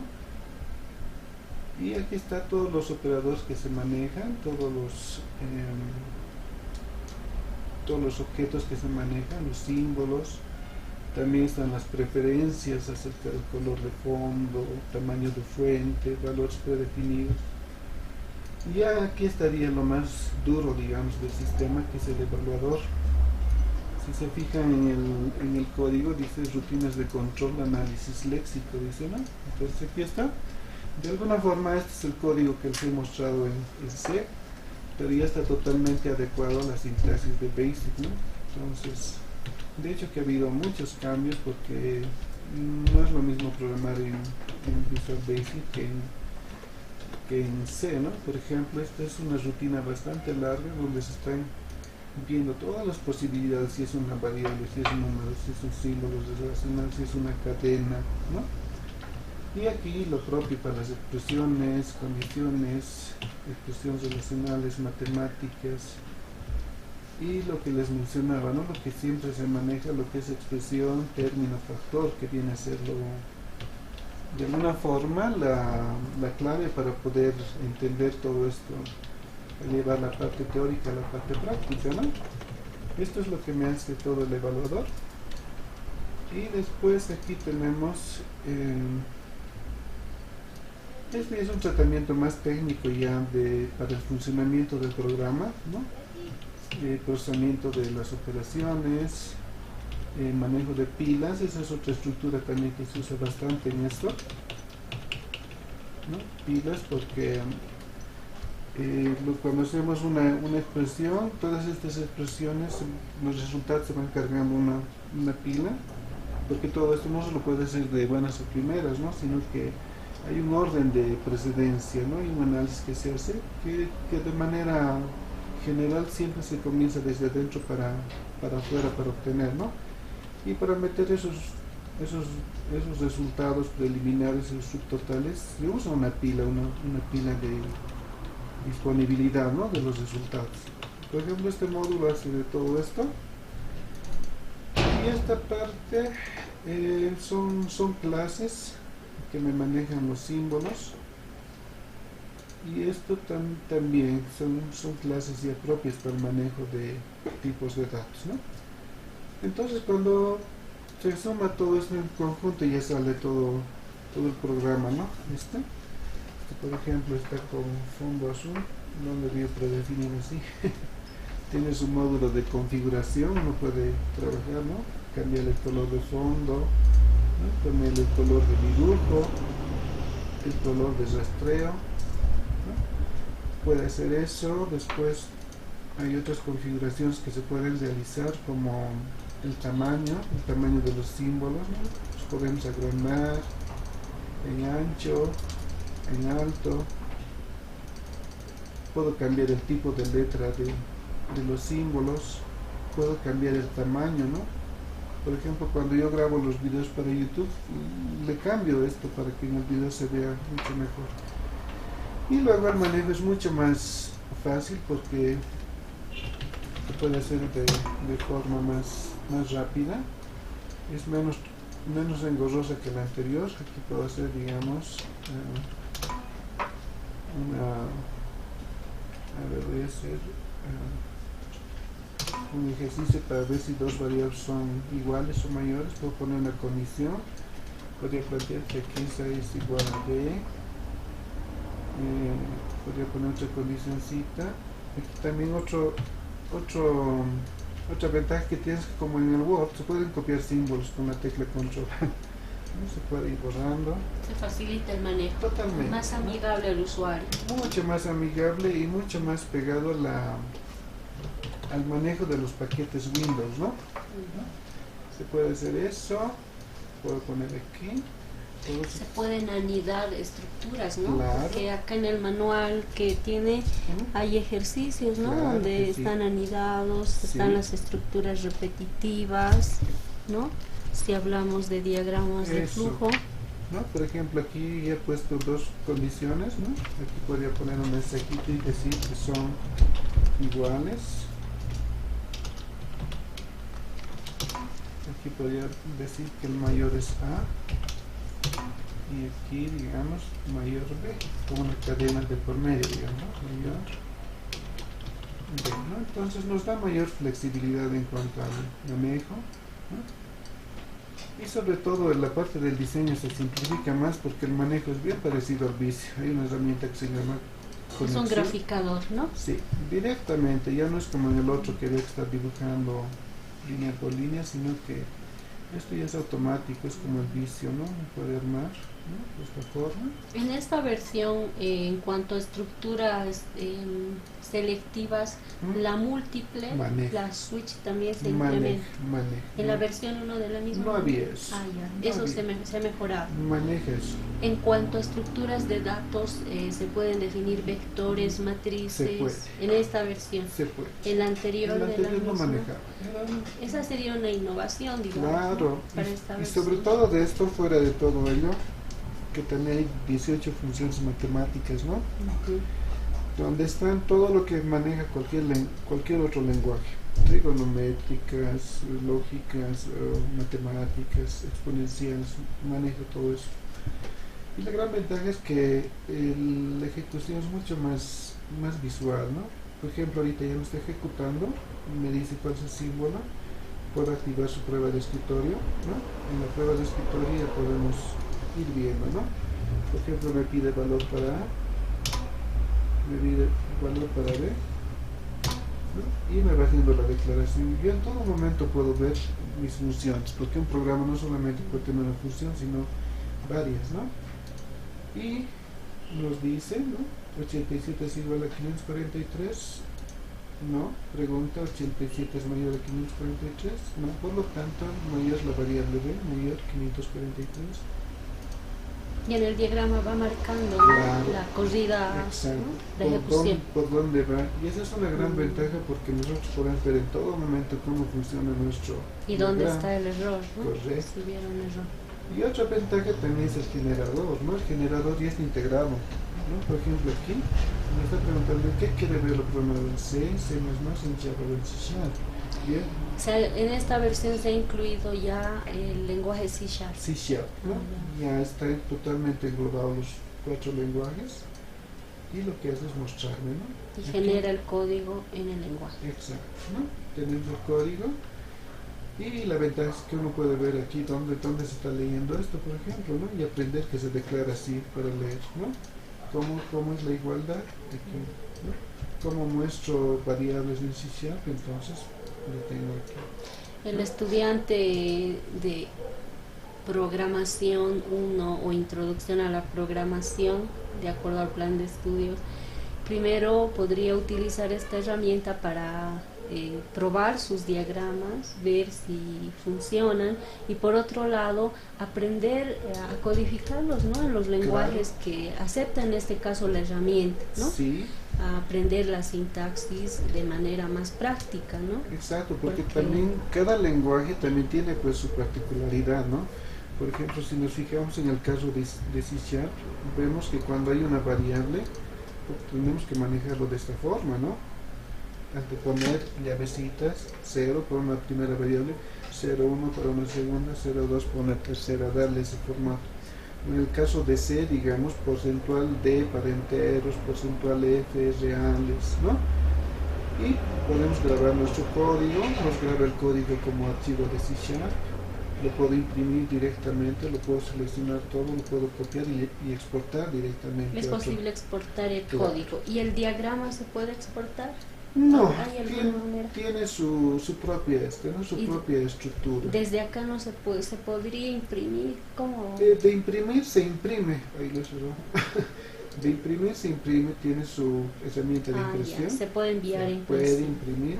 Aquí uno puede ver cómo va a salir el diagrama en la impresión, para si está muy pegado a la hoja, entonces poderlo mover un poquito, ¿no? Se puede adecuar la impresión. Totalmente. Ya. Algo que tiene bien interesante esta versión del autoflujo es que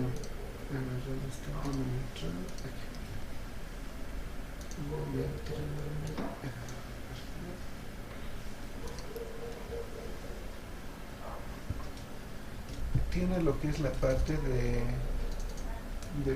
manejo de vectores, matrices. Es sumamente fácil porque con ello se puede ver. Por ejemplo, aquí tengo, a ver, un ejemplo con matrices. Aquí está. Aquí, por ejemplo, estamos viendo un diagrama modularizado y es una gran ventaja porque podemos ver cómo funcionan nuestros diagramas cuando están estructurados de esta forma. Vamos a ver la ejecución de una matriz. Si hago correr esto, activo mi prueba de escritorio. Entonces aquí hay un botón que se llama Rebus. Cuando trabajamos con vectores y matrices hay que activar esto para que podamos ver las matrices que va a manejar nuestro programa. Entonces paso y si nos fijamos aquí se está declarando una matriz mat de 2 filas por 3 columnas. Si nos fijamos aquí está, ya me ha declarado la matriz mat de 2 filas y de 3 columnas, ¿no? Entonces aquí se está invocando a la función cargar, eso significa que se va a ir a esta función aquí, ¿no? Y aquí también puedo controlar mis funciones. En todo momento puedo volver a la función principal, irme a la función cargar, o sea, me da la herramienta toda esa facilidad. Aquí, por ejemplo, me dice en esta parte de la explicación que se va a leer un valor para la matriz en la posición 0, columna 0. Entonces, esto ya me ayuda porque sé que el 76 se va a introducir en esa posición, en la fila 0 y en la columna 0, ¿no? Entonces puedo leer otro valor, aparte que estoy viendo cómo funciona el diagrama visualmente, puedo leer otro valor e ir viendo cómo funciona, ¿no? Cómo funciona el for, cómo carga, ¿no? Cómo se incrementa cada posición. Y de esa forma podemos ir viendo de manera visual cómo funciona esta cuestión de las matrices, ¿no? Porque también esa es una parte que a veces resulta confusa, ¿no? Cuando uno está aprendiendo a programar. Entonces nos da toda esa facilidad, ¿no? Sobre todo la parte gráfica, ¿no? En este caso ya he cargado toda la matriz, ¿no? Entonces finaliza la función, vuelve al programa principal, ahora va a invocar a la función mostrar, ¿no? Y ya está aquí mostrando y va a comenzar a sacar los valores de la matriz, ¿no? Está sacando el 76, ahora me va a mostrar el 87, 34,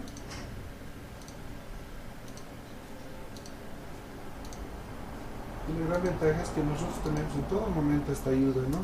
Por ejemplo, por qué está haciendo, cuánto es su valor, cuánto es su límite, cuánto es el incremento. Y tener la posibilidad de entender esto de una forma más fácil, ¿no? Que cuando nos muestran de manera teórica, ¿no? En este caso ya finalizado. Y lo propio, ¿no? Si lo quiero ver programado, digamos, en C++, entonces aquí el programa ya hace todo. Aquí puedo ver las funciones, aquí está mi función principal, aquí está la subfunción, la función cargar y la función mostrar, ¿no? Entonces ahí tenemos toda la opción para poder aprender de una forma más fácil, ¿no? Sí, muy interesante. Realmente una gran ayuda, ¿no?, para los estudiantes. En relación al código, añadir un nuevo lenguaje de programación es complejo en el proyecto. ¿Cuánta dificultad incrementa esto, o es algo que dependería del lenguaje? No, lo que pasa es que independientemente de cualquier lenguaje, los lenguajes siempre van a tener que manejar los tres tipos de estructuras, ¿no? Secuenciales, condicionales, repetitivas, ¿no? Entonces, lo único que ahí va a variar es simplemente la sintaxis, ¿no?, del lenguaje. En el caso, digamos, de C#, ¿Ya? ¿cuánto tiempo le ha demorado añadir esa otra opción? Rapidísimo. No ha sido un tiempo mayor. No, ni un día. Ni un Bueno. día, porque también esa es la gran ventaja de que la mayoría de los lenguajes tengan como lenguaje de referencia al C, ¿no? La mayoría están basados en C. Entonces esa es una gran ventaja tanto para cuestiones de implementación como de aprendizaje, porque cuando uno sabe C, se puede garantizar que por lo menos ya sabe entre un 40 o 50% de un Java, por ejemplo. Pues sí, un 60%, digamos, ¿no? Porque después ya son particularidades del lenguaje como tal, ¿no? Este fue el manual de la Sí, versión 1. ese fue el manual de la 2 creo que lo tiene, ¿no? También. El de las 2 tiene también su manual. Bueno, eso se lo ¿Podemos distribuye, verlo? sí. Eso se lo distribuye de esta forma, ¿no? De esta forma. Y este viene con un CD, un Sí, DVD. claro, este es el producto, el autoflujo viene así, ¿no? Ya viene con este DVD. En este caso el material ya ha sido más trabajado, esto ya ha sido hemos sacado 1000 unidades de esto. Se han llegado a imprimir de una manera más... Ya no me queda nada, me quedan algunos para el recuerdo. Después este material se lo está vendiendo en varias ciudades, en La Paz, en El Alto, en Cochabamba, está en Oruro. No sé cómo habrá llegado a Santa Cruz, pero también dice que lo venden. Santa Cruz. Sí, pero debe ser ya edición pirata, porque yo no tengo distribuidor. ¿Y las ventas en línea? Sí. ¿En qué página podrían Claro. ingresar? El producto también se lo están distribuyendo a nivel mundial. Por ese lado yo estoy bien satisfecho, porque me ha tocado trabajar con muchas personas en Ecuador, Costa Rica, Perú, Argentina, Chile, Estados Unidos, España. Generalmente recibo muchos comentarios de esos lados, y bueno, ha sido esto más que todo porque el producto por ese lado está reforzado con una página en Facebook, ¿no? Está como autoflujo, donde se van subiendo todas las actividades En Facebook es autoflujo. Sí, y el blog es www.autoflujo.wordpress.com. Está con la plataforma de WordPress, y ese blog es el que realmente está abriendo muchos lugares, porque ahí se centraliza, fuera de todas estas actividades, los videos, ¿no? Hay un canal en YouTube que se llama, se puede buscar también como autoflujo. Ahorita hay una cosa de unos 22 videos. Entonces las personas que quieren aprender entran al canal. Es el manejo de autoflujo. Se enseña a programar con autoflujo, ¿no?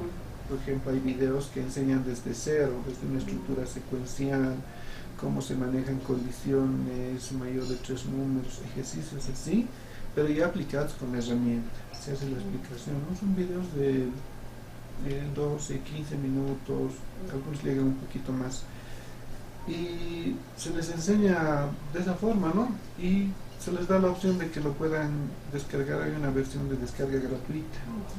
Es un poco limitada. Es una versión de prueba. Solo genera código en C y no maneja funciones, pero ya hay más de 1000 descargas. Cada día lo van descargando de lugares diferentes, ¿no? Eso es para llegar a, digamos, cubrir diferentes lugares geográficos, Sí, ¿no?, los cuales no se claro. pueden directamente. Lo que pasa es que también para el propósito inicial cuando se lanzó esto era hacer yo hice un primer video que era más que todo para mostrar el proyecto y mostrar las bondades, todo eso, cómo se manejaba. El primer video tenía esa finalidad, pero de pronto comencé a recibir comentarios y demás, y tuve nomás que comenzar a producir videos. Yo personalmente los grabo, los subo, se enseña a programar desde cero ahí. Y ahora yo pienso que en estos meses yo ya voy a cambiar un poco esto, porque la verdad muchos videos tienen arriba de las 5.000, 6.000 reproducciones. Entonces estoy viendo otra oportunidad por ese mercado, pero ya no pensando tanto, digamos, a nivel Bolivia, ¿no? Porque a nivel Bolivia me he estado batiendo con el manual, con el disco. También se les ofrece la opción de que puedan obtener el programa vía internet, y me han ido pagando muchas cosas por vía celular, con el servicio de Tigo Money, depósito bancario, ¿no? Montos bien bajos. Pero ahora mi objetivo está afuera, porque realmente ya he crecido, tengo muchísimo público en Chile y en Ecuador. A diario, del 100% de visitas que recibo, por lo menos el 70-80% de afuera, a lo que es aquí en Bolivia. Y los mejores comentarios también, ¿no? Los elogios, todo eso. Ahora lo que voy a hacer en esta temporada es, voy a cambiar la hermenéutica, porque muchos me están pidiendo videos de que no me centro tanto, digamos, en el autoflujo, sino quieren ver que haga una explicación como de ese tipo. Más técnica. Sí. Voy a cambiar eso porque hay un caso muy bueno, porque en esta parte de la electrónica hay un canal que es bien famoso en Colombia. Se llama elprofegarcia.com, se llama. Y es una persona que sus videos están arriba de los millones de reproducciones. Es una persona que enseña electrónica, hace sus ejercicios, tiene cualquier cantidad. Entonces muchos me están pidiendo algo así. Entonces yo pienso que en estas semanas, que vienen 2 o 3 semanas, ya voy a sacar otro modelo de video, donde voy a hacer la explicación de esto, lo voy a aparejar con esto. Más técnico. Y estoy viendo la posibilidad, como esto ya es, vamos por el 5º, 6º año de venta, tal vez ya estoy comenzando a trabajar también una nueva versión. Sí, ya es una versión mucho más fácil que esta. Le voy a corregir, incrementar algunas cositas que me han pedido. Aquí en La Paz son una cosa de 4 colegas que están trabajando con mi material. Qué bueno, sí, es algo bueno. Sí, y me han hecho compras bien fuertes del material, me han pedido también otro material. Y bueno, sobre eso ya viendo todo este trabajo con estudiantes de colegio, hay muchas cositas que le voy a mejorar. Y esta ya va a ser la nueva versión. Espero que esto salga hasta febrero del próximo año. Entonces ya estoy metido en eso, en trabajar en la nueva versión. Y no solamente por esto, sino porque afuera también ya he creado una expectativa bastante grande. Y para mí también ya es un trabajo que hay que tratar de cumplir. Pero por lo demás, bienísimo. Yo estoy bien impresionado, sobre todo con el recibimiento de afuera. A ratos el programa se descarga en países como India, Irlanda, Inglaterra. De hecho me están pidiendo esto en otro idioma, inglés. Y ese será el otro paso, ¿no? Sí. El reto ya traducirlo a otros idiomas. Creo que abre las puertas en inglés, es un idioma general, por lo menos, ¿no? Inglés, sí. Bueno, agradecerle, Marco, por el tiempo, por la accesibilidad, y creo que hay productos así como este, ¿no? Como Autoflujo, que son muy valorados, creo, en otros países, y lamentablemente aquí en Bolivia creo que ha sido lento, ¿no? El proceso también, pero tal vez la falta de difusión ha influido, ¿no? Esperemos que también de acá a un tiempo haya más novedades pues agradecerle por toda la explicación, por compartirnos la experiencia, sobre todo en lo que es desarrollo de software, y también contagiarnos un poco esa motivación, esa pasión por lo que es el desarrollo de software, ¿no? Tal vez pedir, ¿no?, ya para terminar, algún mensaje, Marco, respecto a qué otro tipo de aplicaciones requiere nuestra sociedad, viendo ya el contexto actual, ¿no? Porque también va cambiando, ¿no es cierto?, las necesidades, como ingenieros de software. Los tiempos han cambiado, ¿no? Ahora yo siempre digo, los chicos de ahora tienen una ventaja única. Pueden hacer maravillas si es que ellos se lo propusieran, ¿no? Pero también es cuestión de proyectar un poco más sus aspiraciones. Hablando, digamos, de esta cuestión de la difusión del proyecto, para mí ha sido bastante complejo porque el Autoflujo es un software bastante técnico, muy especializado, ¿no? Entonces, yo he tropezado con ese problema porque al final de cuentas los únicos que me entendían esta cuestión eran personas del área, ¿no? Personas del área de sistemas, de informática y demás que podían valorar el producto. Pero a nivel general nuestra sociedad todavía no está a ese nivel, ¿no? Cuando hablamos de un sistema educativo, programación, cosas, entonces a veces no terminan de ver, digamos, cuál es la verdadera importancia y se quedan en la parte del manejo y creen que con eso han hecho gran cosa, cuando en realidad si nosotros queremos que esto mejore hay que enseñar a programar. No para que sean programadores, porque también alguna vez me dijeron eso, sino porque la programación, fuera de ser algo que permite a uno crear un programa, también es una herramienta para mejorar el razonamiento. Cuando uno programa, hace estos ejercicios, entonces su capacidad de razonamiento, de discernimiento mejora totalmente. Y aplicando herramientas como los lenguajes modernos, ¿no? Por ejemplo, este es otro libro que yo escribí, ¿no? Y esto lo trabajamos por un proyecto aquí en el país. El Scratch es un programa que antes no se le daba mayor importancia. Y yo cuando conocí el Scratch me gustó mucho porque resultó ser un lenguaje que rompía el paradigma de programación. Porque ha sido el primer lenguaje con el que uno puede programar como cuando uno está armando rompecabezas. Y entonces esa es pues una herramienta bien fácil de usar para un niño, y no solamente para un niño, para una persona que nunca haya programado en su vida, porque esto es como armar un rompecabecitas y demás.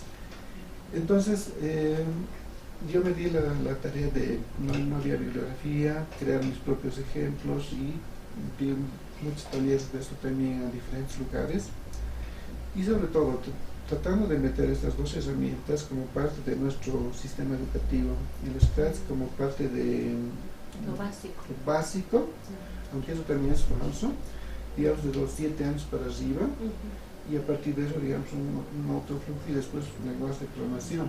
Ahora, ¿por qué digo que es falso? Porque a veces el Scratch también, cuando lo ven así con su gatito y demás, piensan que es una cosa bien simple, niños, sí, pero es un lenguaje poderoso. Esto lo han desarrollado en el Instituto de Massachusetts, en el MIT. Y este manual es para el manejo de este lenguaje. Sí, es programación, y se hace de todo, videojuegos, animaciones. Últimamente lo usan bastante con esta cuestión de robótica, con Lego. El lenguaje, la última versión del app Inventor, que es para Android, es una programación de este tipo. Y es que el app Inventor también lo han desarrollado en el MIT, entonces están usando ese tipo de programación que es mucho más fácil, ¿no? Por ejemplo, cuando hablamos de Android y queremos programar en Eclipse o en Android Studio, es una programación como la de siempre, escribir código. Pero usando un app Inventor, cualquier persona puede hacer un programa para Android, cualquier persona, y está en sus manos. Y es así de simple, es como armar un rompecabezas, ¿no? Entonces, cuando nosotros evaluamos a la generación actual, tienen todas las herramientas para hacer programas, no solamente ya pues, para computadores, para celulares, para relojes. El futuro está yendo en ese sentido, ¿no? Ya no se habla de una informática personal, que era la PC, sino ahora ni siquiera móvil, que era el celular. Ahora estamos hablando de lo que se llama el Internet de las cosas. Todos los proyectos están: relojes, celulares, ropa, autos, y la gente está en eso. ¿Dónde se puede potencializar esto? Eso ha llegado hasta la cocina, y hay vasos que miden la temperatura, refrigeradores que controlan cuando un alimento se está malogrando, lavadoras que controlan, y todo eso es programación móvil. Todo eso está comenzando a interconectarse, y todos tienen la posibilidad de hacer ese tipo de programas, todos, y hay las herramientas, ¿no? Por ejemplo, el App Inventor, yo digo, es una herramienta genial. Cualquier persona puede hacer su propio programa. Yo en estas cuestiones de electrónica intenté resolver muchas cuestiones con el Android tradicional, pero era un proceso bien largo de investigar todo eso.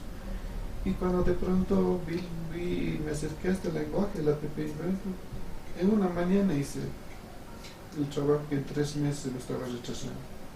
Facilísimo. Entonces ya hacer programas para celulares, para relojes, para tablets es sencillo. Entonces, por ese lado, los chicos de ahora tienen un mercado único. Hay problemas que están en todo lado.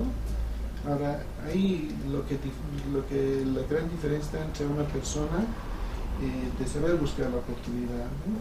Y también ver que este es un campo que se puede hacer de todo, ¿no? Uno puede irse a trabajar, pero también puede ver que hay problemas en todo lado, y en el proceso ganar dinero.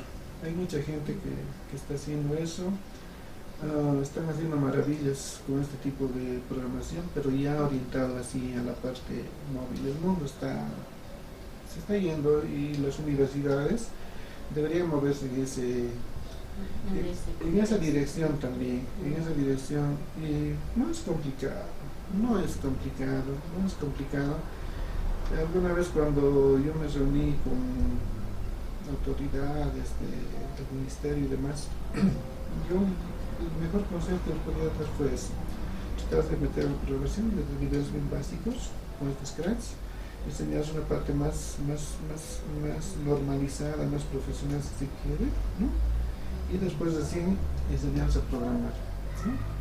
Y esa programación enlazarla con las materias clave: matemáticas, física, química. Nos guste o no, eso es también súper importante, ¿no? Bueno, muchas gracias por el tiempo. Esperamos en otra oportunidad también continuar, ¿no? Tal vez con algunos otros proyectos emprendidos más adelante, y bueno, o alguna otra temática. Claro que sí. Simplemente eso. No, muchísimas gracias a ustedes por apoyar el proyecto, ¿no? por mostrar lo que hacemos aquí en Bolivia, porque eso también se va a difundir. Por la tecnología llega a cualquier lugar, ¿no? Entonces es una forma de hacer conocer que desarrollar software no es complicado, ¿no? No debería asustarnos a nosotros nunca, porque si analizamos cómo se ha desarrollado la tecnología, vemos que muchas personas que han logrado grandes cosas en este aspecto han sido personas que se han metido así por interés, por afición. No han logrado cosas sencillas, ¿no? Porque todos tenemos a mano una computadora, y el conocimiento ahora está en internet, y hay material de todo, y se puede hacer maravillas, ¿no? Entonces, agradecer a ustedes también, y bueno, que este tipo de trabajo, este tipo de estos, sirva también para que otros chicos se metan en esto y vean que hay un mercado grande que está esperando por ellos, ¿no? Que esta carrera sigue siendo nomás la carrera del futuro también, ¿no? Pero que hay que estar constantes, hay que mantenerse sobre la marcha, no dejarse estar. Muchas gracias. Gracias.